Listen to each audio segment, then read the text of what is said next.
دا د انګلیسي ژبې لوست خپرونه ده.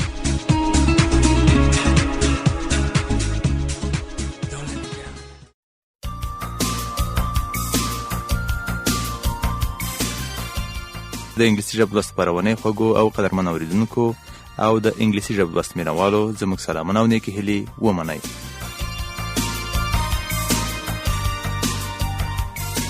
یو ځل بیا انګلیسي ژبې لوست ستاسو هرکلی کوم.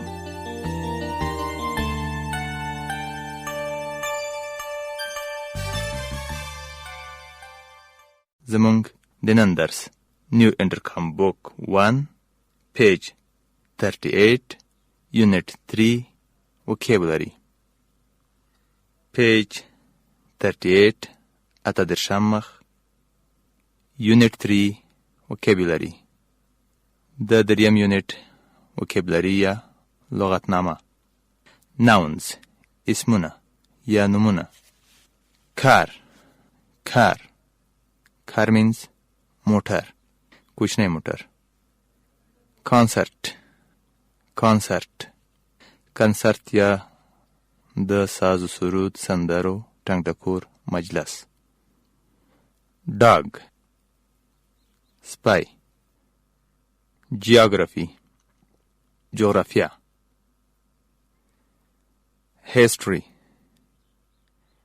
هیستری تاریخ. لیک جهیل. مات ریاضی. مووی فیلم، د سینما فیلم. پارک چمن. پارک دلته هم تر ډیره په پارک معنی شوی یا عیني کلمه دلته هم ورته استعمالیږي. پول ډنډ، د اوبو ډنډ. سکول ښوونځی.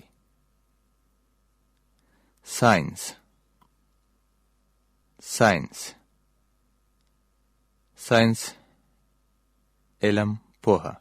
خو دلته هدف د ساینس مضمون ده یا د ساینس کتاب. ټمارو سبا یا سباته. زو ژوبڼ، بغیوش. وربز فعلونه. یم دا ټوبی ورب دی چې موجودیت یا شتوالی ښیي. یم. کال تلیفون کول. کال رابلل. کال تلیفون کول ته هم وایي، کال رابلل ته هم وایي. کلین پاکول یا صفا کول. فکس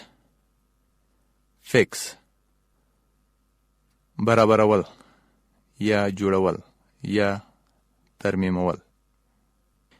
گو تلل.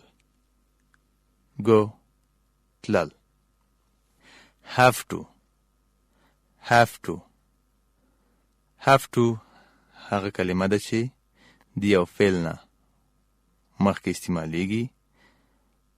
اگزیلری ورب یا کومکی فعل دی د باید یا یو کار حتمی کولو په معنا ده. پینټ رنگمالی کول.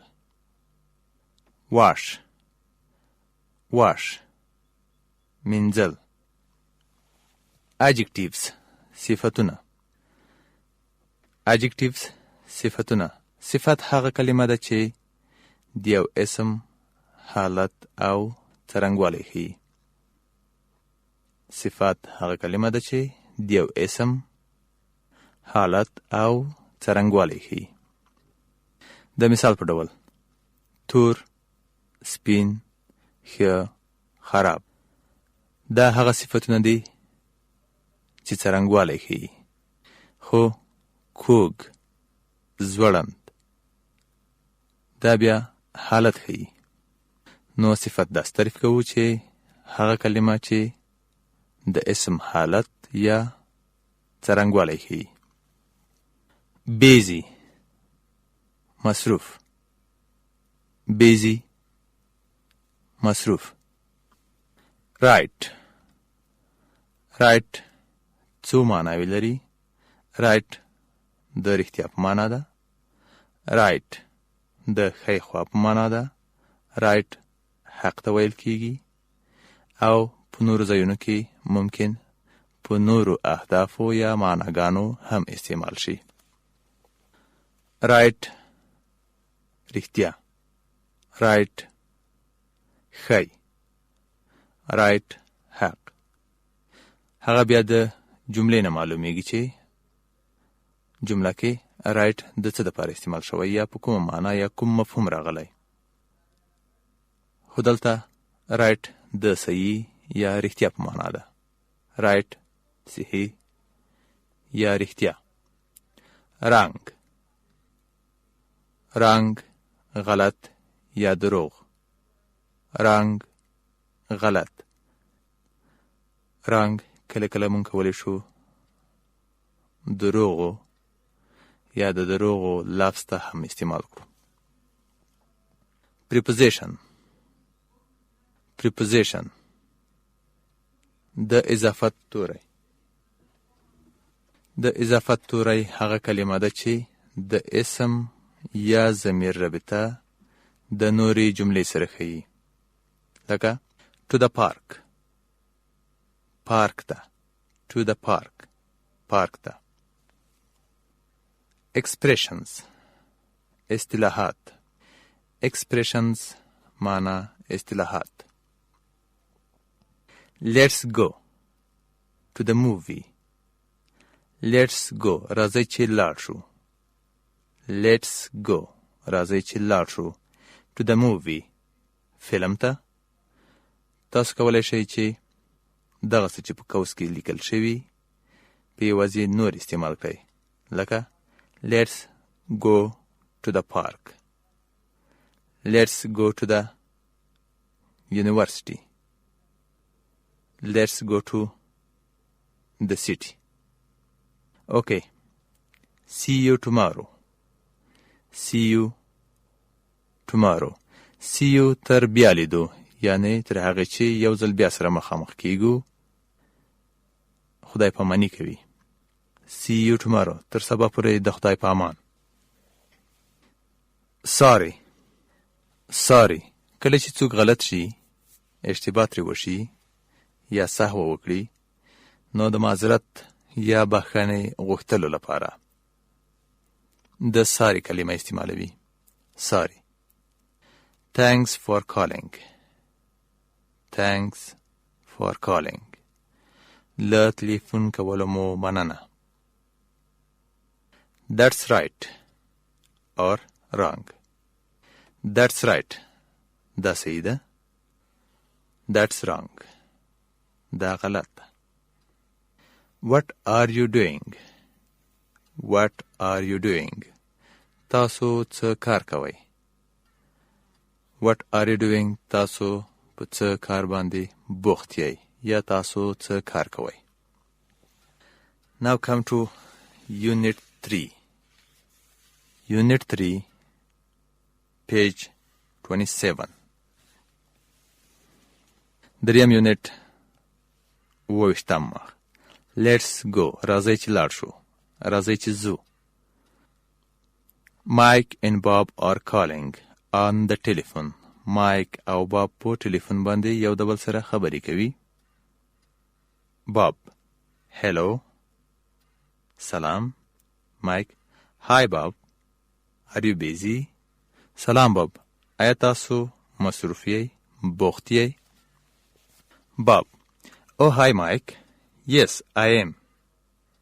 oh hi Mike oh سلام Mike yes I am هو زه مصروف یم.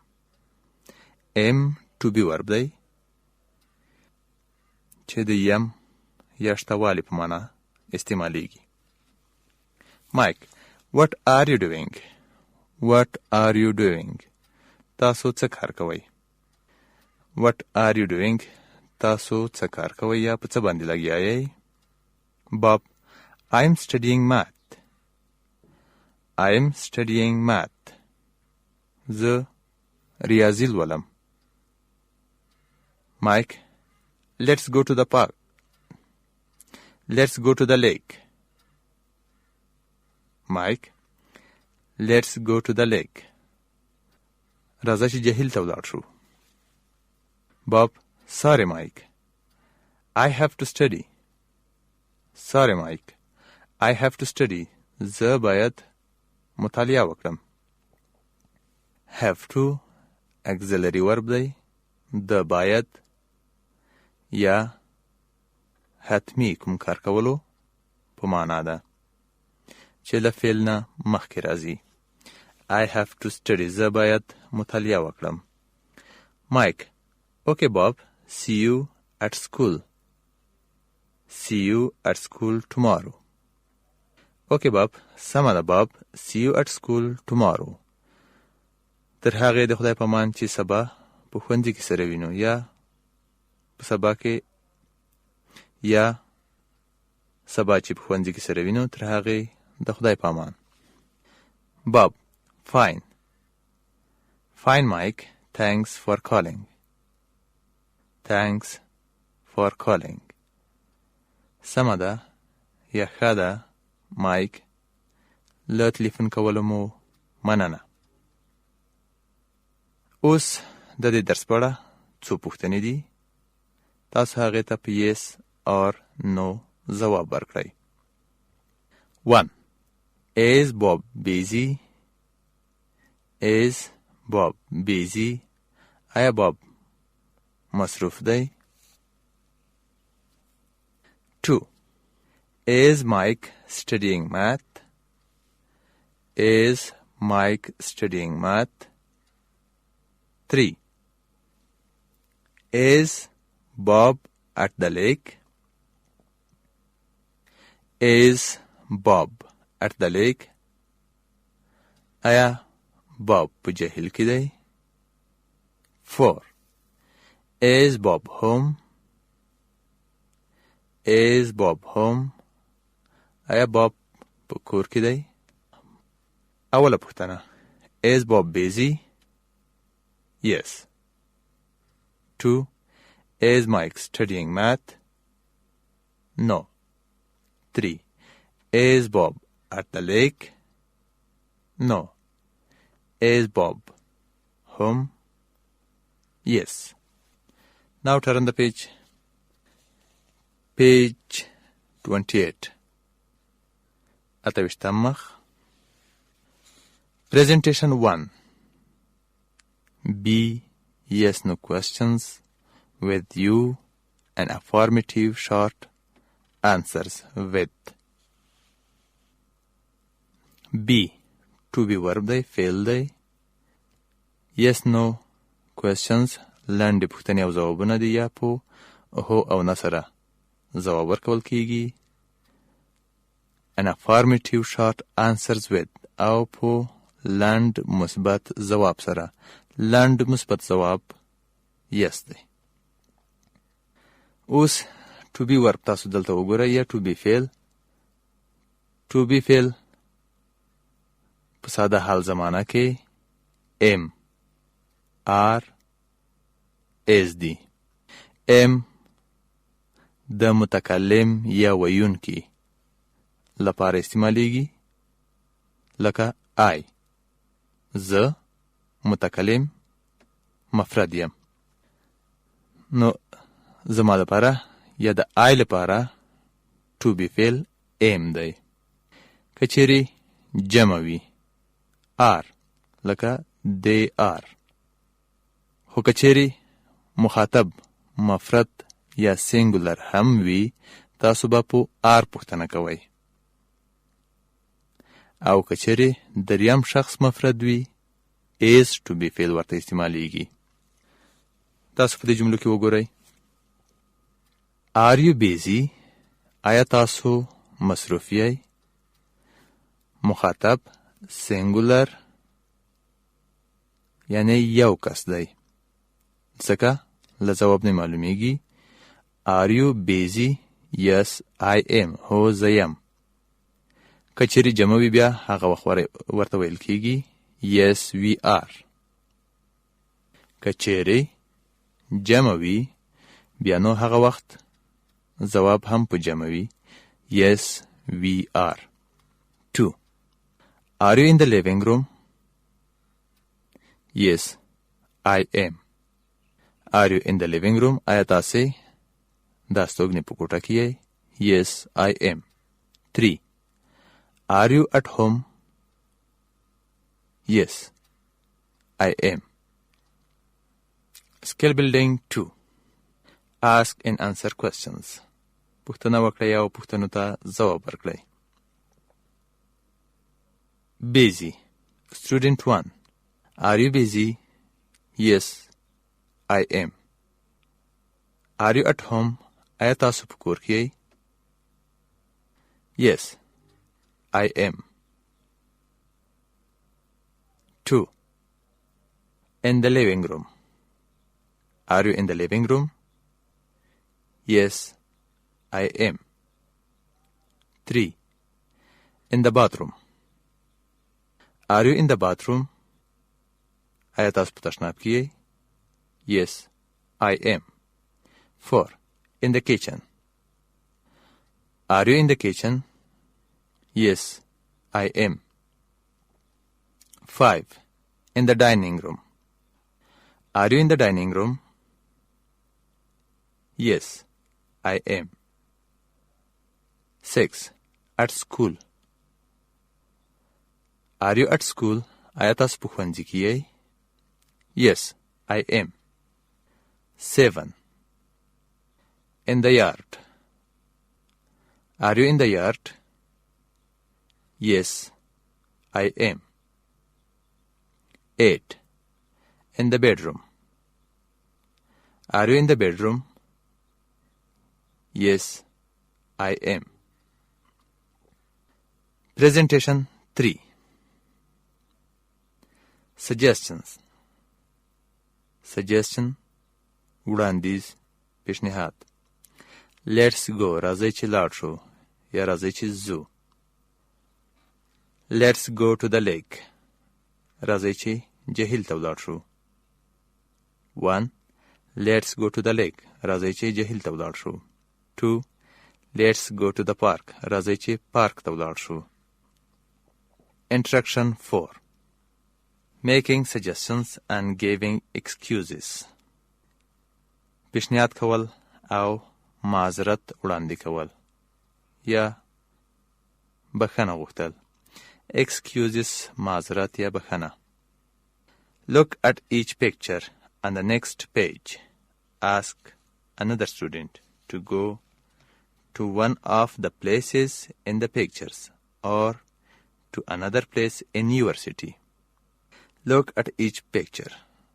هر عکس ته وګورئ on the next page په دې بله صفحه کې Ask another student to go to one of the places in the pictures or to another place in your city. لبل زده کوونکي هیله وکړئ یا خواهش وکړئ to go to one of the places دغه عکسونه چې ځایونه پکې ښودل شوي دي دې ځای ته تاسو سره ولاړ شئ or to another place in your city یا کوم بل ځای ستاسو په ښار کې Student 1. Let's go to دلته کولی شئ تاسو وایئ park. Let's go to the park. راځئ چې پارک ته ولاړ شو Student 2. Sorry. دلته یو نوم استعمال کړئ Sorry, Mike. Sorry, Ahmad. I have to study. زه باید مطالعه وکړم